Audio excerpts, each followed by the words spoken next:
Great. So, any thoughts, reflections?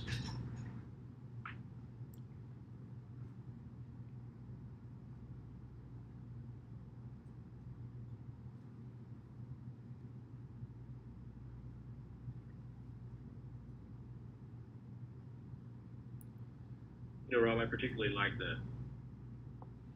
concept around receiving His love, that it's endless, and that every day it starts,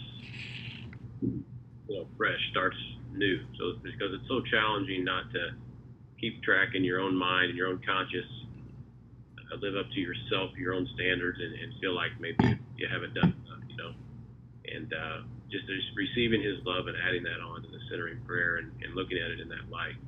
I think it's very, it adds a new element, and it's very powerful just to be able to receive that and remind ourselves that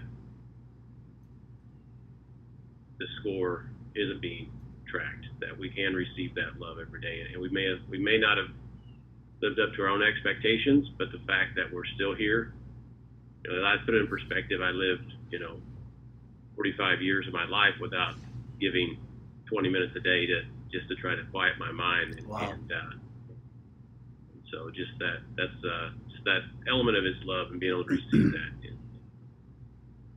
It definitely.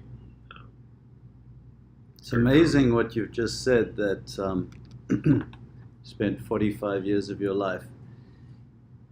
And in those 45 years, I mean, I know you're a good Catholic. You were probably doing from childhood a lot of stuff, religious, going to church, reading the Bible. And there's nothing wrong with any of that. That's all great. But how much of that was actually, in an intentional way, letting the love of God come in and transform you? It was almost by exception, maybe, kind of,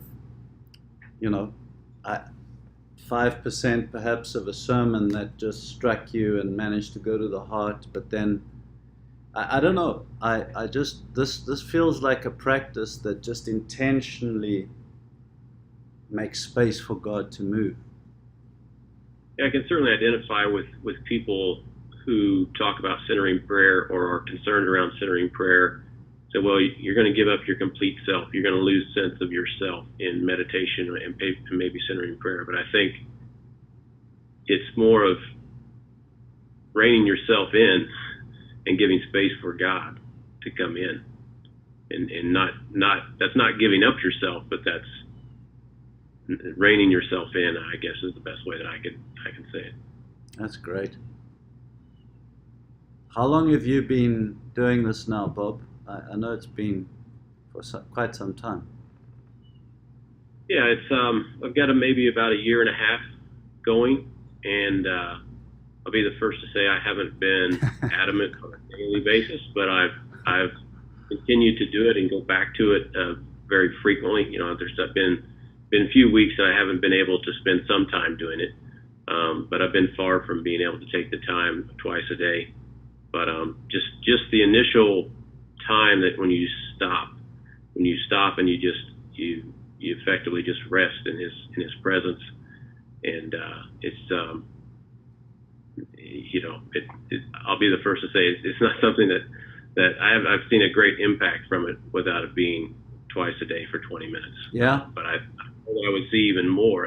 I know there's a lot more to gain from it. But just kind of appreciating it, or learning to appreciate it at my pace, I guess. Yeah. And it's just a reflection or indication of how much He does love us and how much He is willing, because it's kind of at my pace. And but it's been about a year and a half. Wow.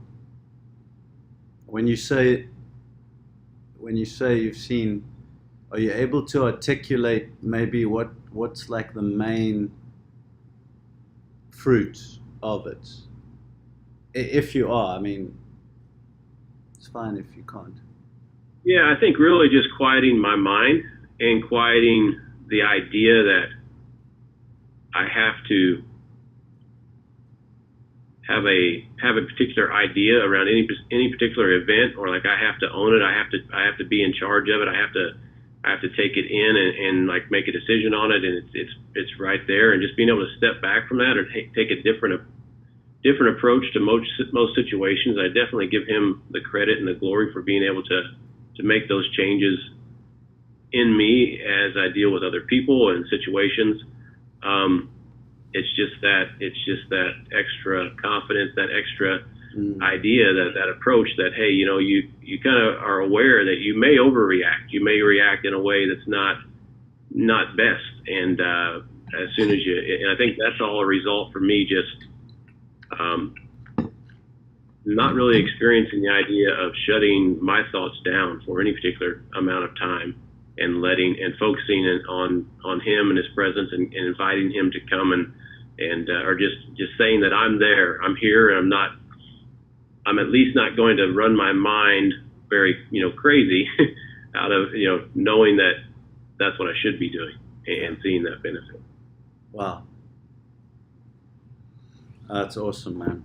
Well, here's something fun to look forward to. I'm coming up for 2 years, Bob, you 1.5 years. I spoke yesterday on the phone to my friend Doug Roberts, who you guys are going to love him. He's going to come and share with us. So I don't know if he's on 40 or 50 years now. He was one of the instructors at the Snowmass retreat I went to, the only male instructor. So, I got to spend a bit of discussion time with him. And I can't, just because you don't have much contact, and when we did speak, it was more about me. You don't have a lot of time to get the gauge of a person. But I'll tell you something. This guy was just like, so as instructors, they also do all the cooking, all the dishes, just everything. They're like real servants, 3 of them. And this guy was always just, the picture in my mind is he's carrying something heavy, walking fast, and there's this beaming smile of joy and love just all the time, just like he's happy to be cooking and looking like he looks you in the face, and there's just this knowing, beaming smile, So anyway, it'll be great to hear from some of those masters. I don't know when it will be. Next Saturday, Don will share. He's away this week. He'll share the next one in the series, which is about surrender. And then maybe we'll get Doug in quite soon. So. Alan, I think you're on mute, man. I think I hear you saying stuff or see your mouth moving, but just so you know. No, all good, Rob. I just said that. Great. Great, chaps. Well, I did want to say one thing, just as a last parting thought. Please, any other comments or questions or anything? Be honest,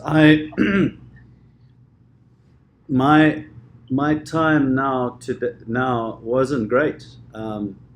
It just felt like there was just so much distraction, and on the whole, in the last few months, it's been hard, because I see these things. I see the beauty of just that false self being evacuated, and then just having God.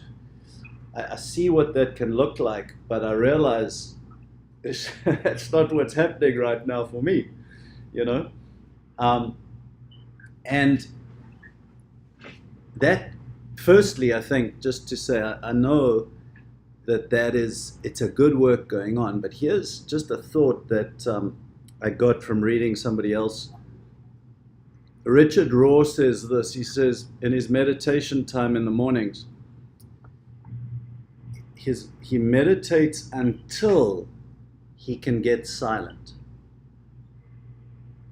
So that's quite interesting. So it's not as if the whole 20 minutes or 30 minutes needs to be awesome. That's another guy that's been doing this for, I guess, 50 years. But you become centered when you just eventually, even if it's for a short time, get to a point of silence where you're able to let those other things go and just stay with God for a few minutes. And so that's just an encouraging thought. I mean, we shouldn't be discouraged by the distractions anyway, because it's part of the process. It's how they're being evacuated. But like, in case you think, gosh, I'm such a basket case, I'm so far away and these times aren't working. They're working because A, they're being, you're working through the distractions, but B, if you just come even briefly to that point of silence, then you've come to the point of being centered in God. And it's powerful and wonderful. So hopefully that encourages you a bit. All right, gentlemen.